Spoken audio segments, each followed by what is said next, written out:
Ini jam setengah 4 subuh kurang 10 menit.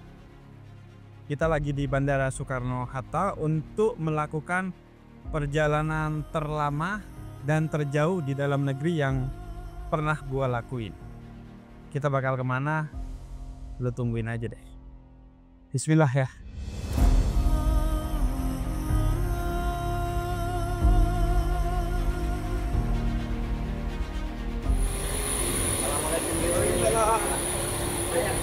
Siap kita perjalanan yang seru ini.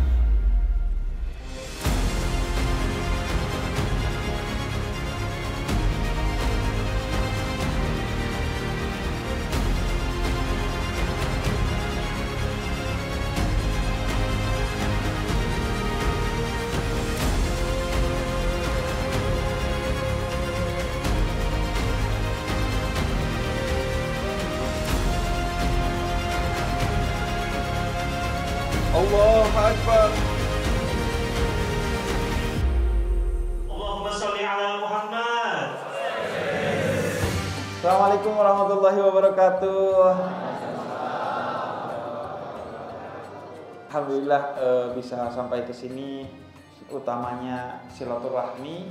Kita diminta oleh Allah untuk menjadi hamba-hambanya yang menang. Kita menuju kepada kemenangan. Orang Islam itu adalah orang-orang yang menang. Al-faizun. Mereka seharusnya menjadi pemenang. Dan menuju kemenangan itu adalah jalan yang tidak akan pernah ada habisnya. Selama kita masih hidup, kita harus terus bekerja untuk menuju pada kemenangan itu. Apakah kita menang atau tidak, penentuannya bukan saat lebaran, tapi saat kita wafat.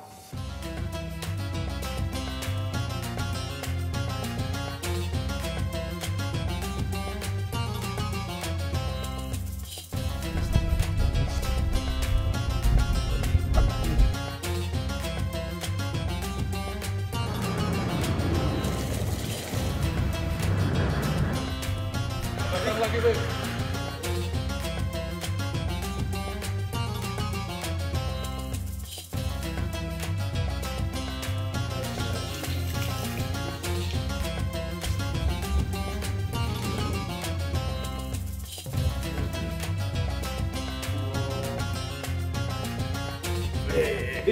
Kakak, apa kabar?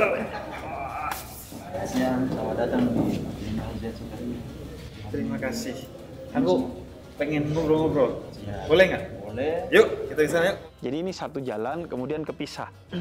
Ke kanan gereja, ke kiri masjid. Jadi seolah-olah menggambarkan pesan toleransi sekali.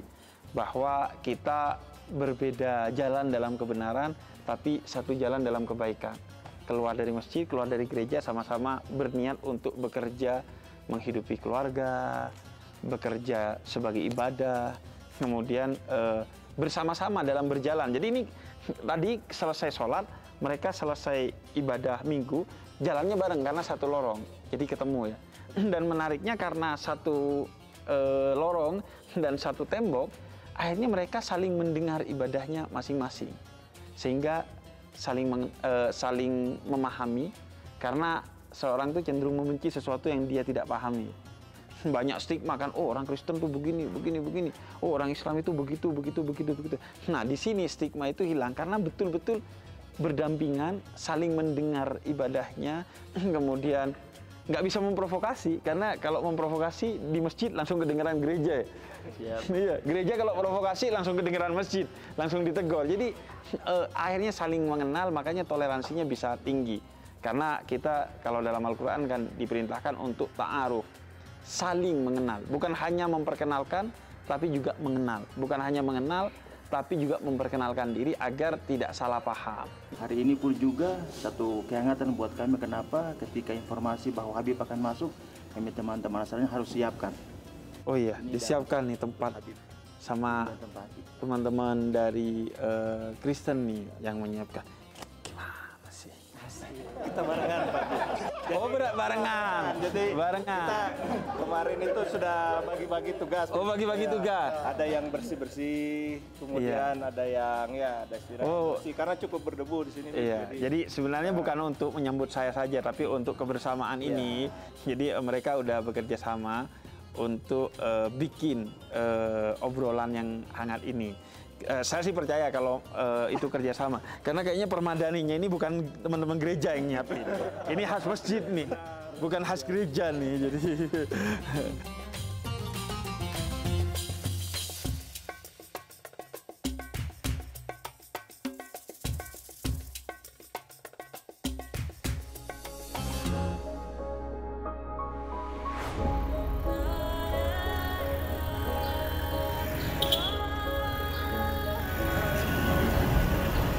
kita mau naik ke ketinggian 4.200 meter di atas permukaan laut di Grasberg. Nah, ini shovel sama haul truck. Shovel itu buat ngeruknya, dan itu 80 ton sekali garuk tuh.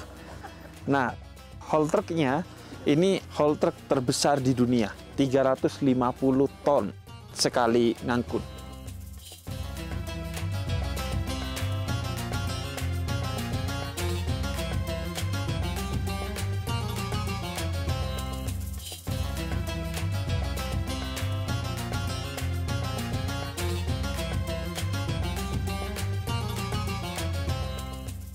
Jadi ini salah satu eksplorasi tambang tembaga terbesar di Indonesia yang sudah selesai, dan karena itu proyek berkelanjutannya kali ini adalah reklamasi.